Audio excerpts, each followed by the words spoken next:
C'est trop bizarre comment cette petite caméra peut être super intimidant, mais coucou à la personne qui regarde cette vidéo. J'espère que tu vas bien. Je sais pas si c'est le matin ou le soir pour toi, mais ouais, j'espère profondément que tu vas bien. Et j'espère peut-être que tu trouveras un peu de réconfort dans les quelques mots ou les quelques pensées que j'aimerais partager aujourd'hui. Il y a pas longtemps, j'ai repensé à ce phénomène, Est-ce qu'on appelle ça un phénomène? Enfin, j'ai repensé aux bouteilles à la mer. Et c'est quelque chose qui m'a toujours plu. J'en ai jamais... J'en ai jamais lancé d'ailleurs, j'aimerais beaucoup. Mais je pense qu'aujourd'hui, c'est un peu ma première tentative de bouteille à la mer, mais dans cet océan que sera Internet. J'ai peut-être l'espoir ou j'ai envie de croire que partager quelques pensées sur cette plateforme, ça pourrait alléger quelqu'un.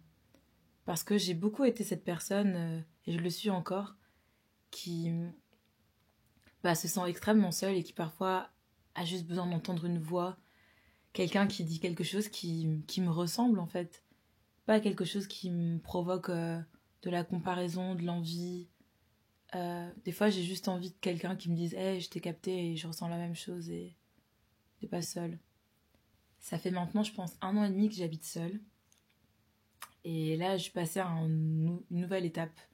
C'est d'enlever Internet chez moi. Donc ça veut dire que là, j'habite seule, mais en plus, chez moi, il n'y a plus Internet. Euh, voilà. Je remarque que genre chaque année, il y a un peu un moment où j'ai besoin de regarder Gilmore Girls en mode genre même si c'est que 1 ou 2 épisodes, genre j'en ai grave besoin. Ça me fait trop ça me fait sentir à la maison.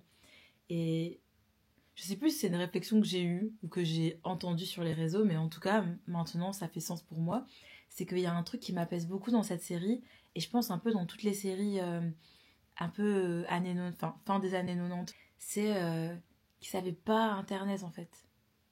J'ai grandi avec les écrans, il y a vraiment quelque chose de très... Il y avait un truc de très pédagogique, très éducatif pour moi.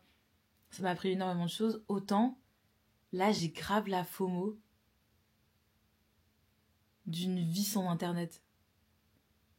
Genre, j'ai grave la FOMO d'une vie sans écran. J'ai peur de... J'ai peur de passer ma vie liée à un écran. Genre, je pourrais être sans voix tellement ça me fait peur. Du coup, j'ai pris un peu une décision. C'était un peu malgré moi au début, mais finalement, en fait, j'ai décidé de l'embrasser. C'est de plus avoir Internet dans ma maison. Je sais pas combien de temps ça va durer. Je sais pas si je vais... Là, dans ma tête, j'ai envie de tenir jusqu'au printemps. J'ai envie de faire un hiver sans Internet. Je me rappelle quand j'étais à l'école, il y avait une prof qui nous avait parlé d'une phrase, qui nous avait montré une phrase d'un artiste qui disait à chaque fois que je suis loin d'Internet, je me demande si je suis aimée. Et ça m'avait hit en vrai, tu vois. J'étais un peu en mode wow, lourd, genre... C'est vrai, moi aussi, quand je quitte ce système de récompense et de validation et en fait, d'être vue, eh ben, tu te retrouves juste là, dans une pièce, et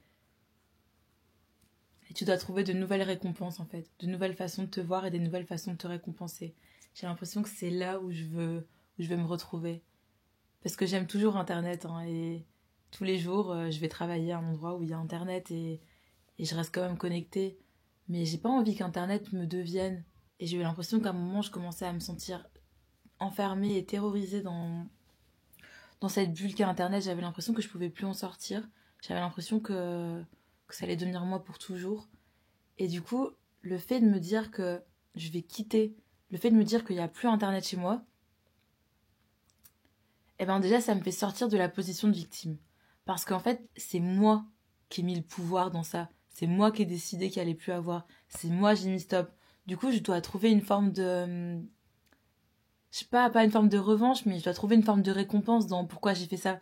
Je dois retrouver des façons de me faire plaisir. Est-ce que c'est dessiner? Est-ce que c'est écrire? Je dois retrouver... Je dois me retrouver, en fait. Oh my god.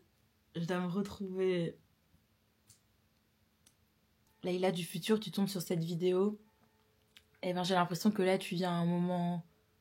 T'as un moment... Comment on dit ça? Pionnier? Non. Un moment clé, tu vois. Je suis à un moment clé dans une forme d'évolution. Parce que j'ai l'impression que pour la première fois, je cherche pas quelque chose à l'extérieur. Et en 26 ans d'existence, bah, il en a fallu du temps pour comprendre la leçon. Mais en même temps, je réalise que chercher à l'intérieur, enfin, du coup, trouver à l'intérieur, waouh! C'est censé être le truc le plus facile parce que, tu vois, c'est toi, c'est en toi. Mais mon cerveau, notre cerveau, je vais parler que pour le mien. Mon cerveau, il a pas du tout été habitué à ça en mode, ça me fait tellement chier de devoir prendre le temps, de devoir être patient. Enfin, je réalise, je suis impatient. Ça me fait tellement... Ça me prend la tête, genre. Et voilà. Le stade où je suis maintenant, c'est un peu d'essayer de dire que se prendre la tête, peut-être c'est chouette. Se prendre la tête pour essayer de se regarder en face, peut-être c'est nécessaire. Je sais pas comment toi tu te sens, mais moi je me sens souvent dépassée en vrai. Genre, tu vois, qu'est-ce qu'on fout là quand il pense. Je sais qu'il y a plein de gens qui veulent pas y penser 2 secondes, mais moi mon cerveau il veut que revenir là-dessus des fois sur. Mais qu'est-ce qu'on fout ici? Qu'est-ce qui se passe? J'espère que tu trouves du sens dans ton quotidien. J'espère vraiment que tu trouves du sens. Et si t'en as pas encore trouvé, j'espère de tout cœur que tu vas chercher l'endroit où ça fera sens pour toi. J'avais un peu cette métaphore qui était comme un sourcier. En fait, des fois, j'ai besoin de redevenir sourcier. J'ai vraiment besoin de trouver cet endroit où ça coule de source, tu vois. Et du coup, j'ai besoin de... C'est comme ça que je m'imagine, tu vas voir. J'ai besoin de fermer les yeux et trouver mon bâton.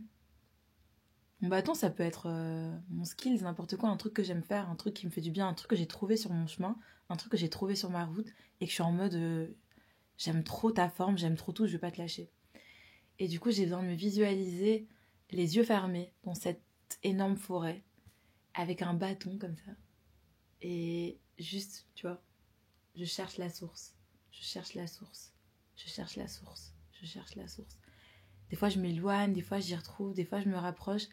Et j'ai besoin de retrouver cette source. J'ai besoin de trouver cet endroit où je suis en mode ça y est, c'est là. J'ouvre, et l'eau coule à flot.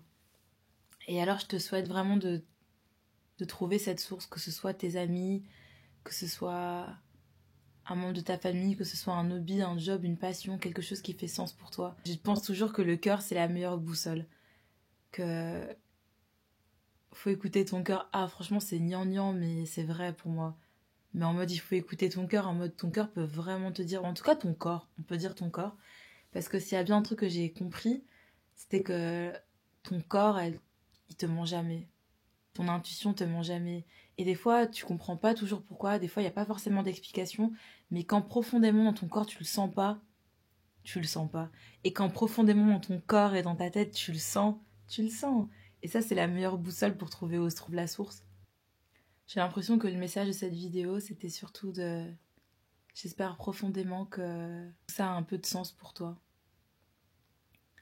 Et que si pas, j'espère profondément que dans un sourire, dans un rayon de soleil, dans une main tendue, tu trouveras ne serait-ce qu'un dixième du sens qui te permettra de te réveiller le lendemain et de encore te réveiller le lendemain et de retrouver ce sourire ou cette main tendue ou ce petit rayon de soleil. J'espère que dans tous tes lendemains, tu essaieras d'emmener les autres avec toi. J'espère que quand on aura le courage, tu t'en iras chercher ta source, ouais. Et si tu y es, j'aimerais beaucoup que tu m'envoies une bouteille à la mer, que tu m'envoies un message et que tu partages comment c'est près de ta source. On a besoin d'espoir et, enfin, moi le premier. Je te remercie pour l'attention. Merci d'avoir écouté quelques bribes de pensée. J'espère que mes mots t'ont accompagné un petit instant et que tu te rappelles que t'es pas tout seul. Vraiment pas. À bientôt.